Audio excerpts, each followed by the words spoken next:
Hi, I'm Lana with Red Ice. They want you, straight white guy, destitute, suffering, and then dead. They want your daughters brainwashed to disown you and your sons groveling at the feet of anti-whites.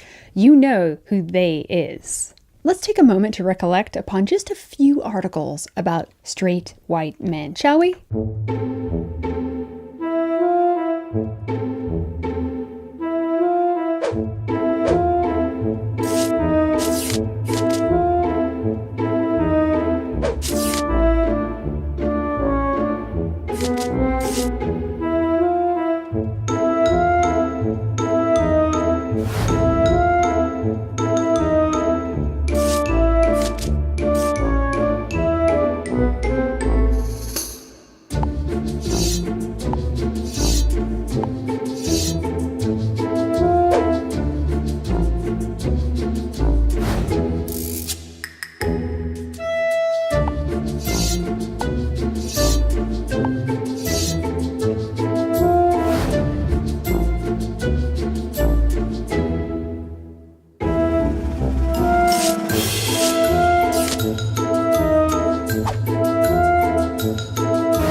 Yeah, honestly, because it's so over the top, it's become comedy to me. I've seriously wondered if these articles aren't written by people on my side. My favorite, though, is when white male haters try and say that white men didn't actually invent anything, they just stole it from everyone else. Come on, don't even try to wiggle out of this one. You see, some people's hate and jealousy is so deep that they can't handle admitting the truth, because then they'd have to admit how dependent they've become on white male-created society. They need white men to be their boogeyman, their excuse for their own failures. It would be so much easier to let go, open up, and love. Isn't that what liberals say they're all about? Love and acceptance? A world without straight white males. What would that be like?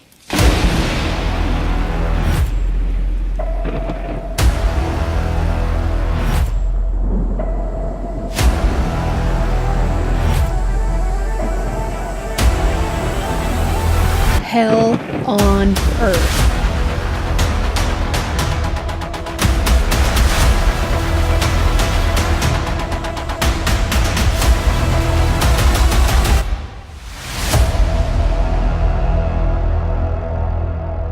Even you anti-whites know this to be true in the bottom of your soul. Funny though how they say it would be the complete opposite. Yet millions of refugees and migrants seek refuge and help in a country built by straight white men. Despite this obvious fact, white men are on every shit list.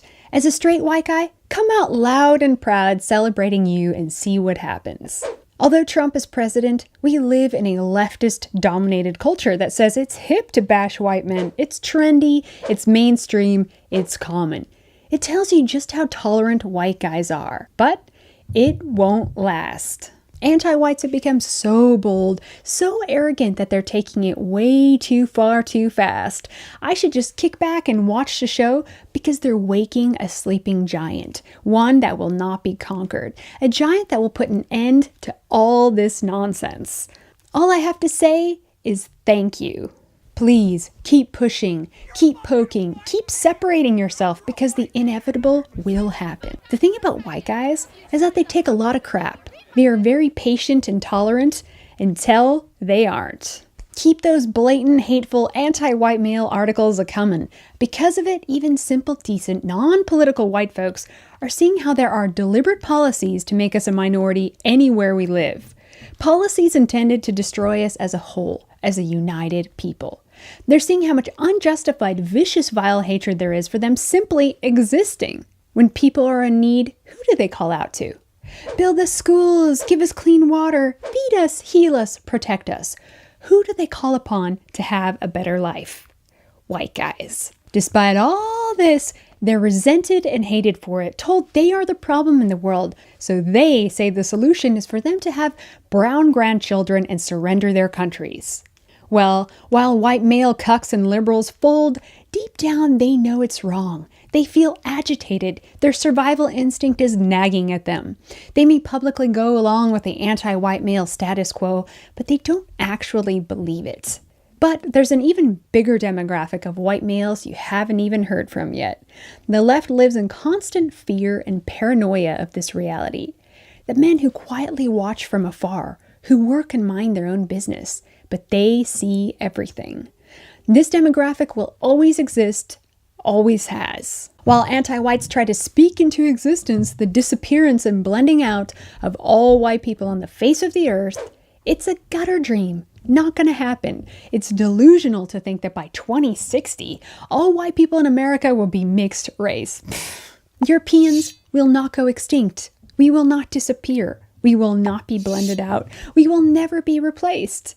By the way, not every European wants to get with a non-European. Everyone knows when white guys fight, they fight the hardest. They win.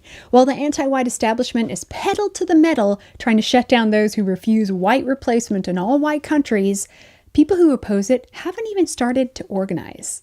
That's why they show their desperation and fear, clamping down, terrified of housewives and memes. So when Sarah Sanders is kicked out of a filthy restaurant, be glad! We should separate ourselves from dirty lefties. We should not be supporting them. When they discriminate against us, we will discriminate back. In fact, I hope they keep it up, because the more they oust us for our political views, the closer we come to pushing laws that will prevent them from being able to do so. I can't wait to see them be forced to keep a Nazi on the payroll. Be glad when Maxine Waters calls for violence against Trump supporters and nationalists, because she proves us right. They want us dead. The left has always fallen back on mass murder, rape, torture, and theft. It's what they do. But really, do lefties really want to agitate a bunch of gun-toting Trump supporters? Do a bunch of limp-wristed anti-gun lefties really think they'd win that battle? Listen, folks, there's no making peace and uniting with people who want you dead. Here's the silver lining. Life is a struggle of opposites. It's what makes us become stronger, wiser, well-rounded, and more of a force to be reckoned with. Exceptionalism does not come easy. It comes with struggle, hard work, and constant pursuit. It also comes with a threat. Because straight white men gave us so many advancements and built a safe, functioning society, we've had it easy for some time. Many white folks have become too trusting, too easygoing, too soft, and way too liberal. So accept this great challenge before us as a blessing. Anti-white hatred is a catalyst for greatness, an inspiration, an instigator to reach new heights. Let's face it, our people need it. Many are in a sad state, but we can provide them with the passion they so desperately need again to become the best they can be. They need something greater to fight for other than a new car, trannies, and migrant rights. We come from people who have explored the depths of the earth and into the stars. People who have solved the greatest mysteries and problems of our age. The most important inventions of our time have been created out of necessity. And here we are finding it necessary to solve the biggest problem of our current age: liberalism and anti-whiteness. It is a sickness, but we have the cure. One thing's for sure though, anti-whites live unfulfilled, miserable lives, like the lefty hero Anthony Bourdain, who hung himself. They're the weakest, most screwed up people you'll ever meet. It's a kind of utopia, just the fact that the whole world will mix up with each other, that in, 70, 80 years, there will be no white people anymore and only cappuccino-colored people. Look, that's the only way. Wow.